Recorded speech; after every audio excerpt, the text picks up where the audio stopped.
I used to think the worst part of driving at night was the boredom. The white lines. The hum of tires on asphalt. The way the headlights turn everything outside your windshield into a black wall with no depth like the road is the only thing that still exists, and everything past it just stopped being real. I don't think that anymore. This happened 8 months ago. On a stretch of highway I used to drive twice a month without thinking about it. I'm telling you this because I need someone else to know. Because if it happens to you, I need you to remember what I'm about to say. If you see him twice, don't stop a third time. It was a Tuesday. I remember because I'd left work late, and I was 3 hours into a 6-hour drive to my sister's place. It's the kind of drive you do on autopilot. Gas station coffee. Playlist on shuffle. Mile markers you stop reading after the first hour because your brain just files them away as background noise.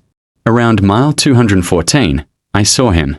A man standing on the shoulder, thumb out, no bag, no jacket, in weather that had dropped into the 30s an hour earlier. My breath was fogging the inside of my windshield even with the heat on full blast. He wasn't. I want to be clear, I don't pick up hitchhikers.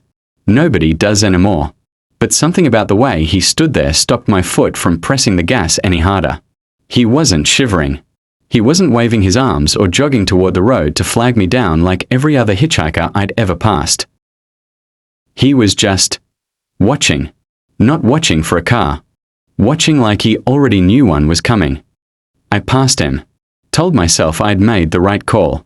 Told myself that 10 more times in the next mile, actually, which is usually a sign you don't believe yourself. Then I checked my mirror. He was still facing forward toward where I'd been. Not turning to watch me leave, the way literally everyone does when a car passes and doesn't stop. He was facing my headlights. Like he hadn't been waiting for a ride at all. Like he'd been waiting for something to arrive, and I was just the first thing that happened to show up. I turned the radio up and didn't look in the mirror again for a long time. I stopped 40 minutes later. One of those stations that only exists because the highway needed something between two towns, and nothing more got built. Flickering sign. 2 pumps, 1 out of order. A single clerk who didn't look up from the counter TV, which was playing local news through a layer of static so thick I could barely make out the anchor's face. I filled the tank. Went inside for coffee I didn't need, just to stand somewhere with light. Somewhere with another human being in it. That's when I saw it. Taped to the inside of the door, at eye level, sun-bleached almost to nothing. A missing poster. A man's face, and even faded, even after however many years of sun through that glass, I knew that face. I just passed it 40 minutes ago, standing in the cold with no jacket. Last seen walking Route 9, near mile marker 214.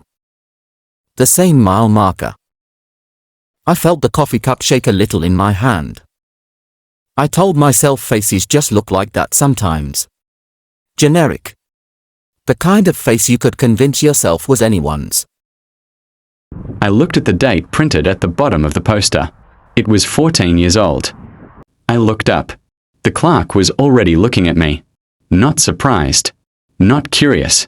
The way you look at someone who just found out something you've known for a long time. You saw him too, he said. Not a question. I didn't answer. I don't think I could have, even if I'd wanted to. Everybody who stops here after they see him, they come in for coffee within the hour, he said, ringing up something he hadn't asked me to pay for. Every single time. What happens if you don't stop? I asked. My voice didn't sound like mine. He didn't answer that one. He just looked past me, out the window, toward the dark stretch of highway I'd have to drive back through. Get where you're going before midnight, was all he said. He doesn't like it after midnight. I don't remember deciding to leave. I remember being in the car, hands too tight on the wheel, doing 60 in a 40 because the dark behind me felt closer than it should, closer than physics should allow. I checked the clock. 11:47 p.m. The radio cut to static exactly at mile marker 214. Not faded out cut. Instantly. Like something had reached in and pulled the signal apart with its hands. And in my headlights for less than a second. Just long enough to burn itself into memory. He was standing in the middle of my lane. Not on the shoulder this time. In the road. Facing me. Finally facing me. I swerved. Overcorrected. The car fishtailed onto the gravel shoulder. Back tires screaming.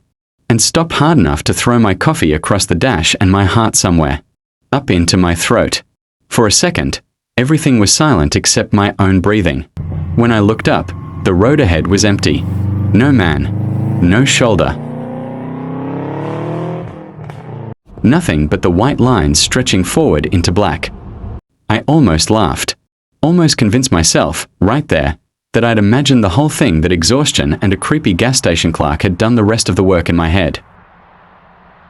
Then I looked at my rearview mirror. He was standing right behind the car. Close enough that if the trunk hadn't been between us, he could have touched the glass. And for the first time all night he smiled.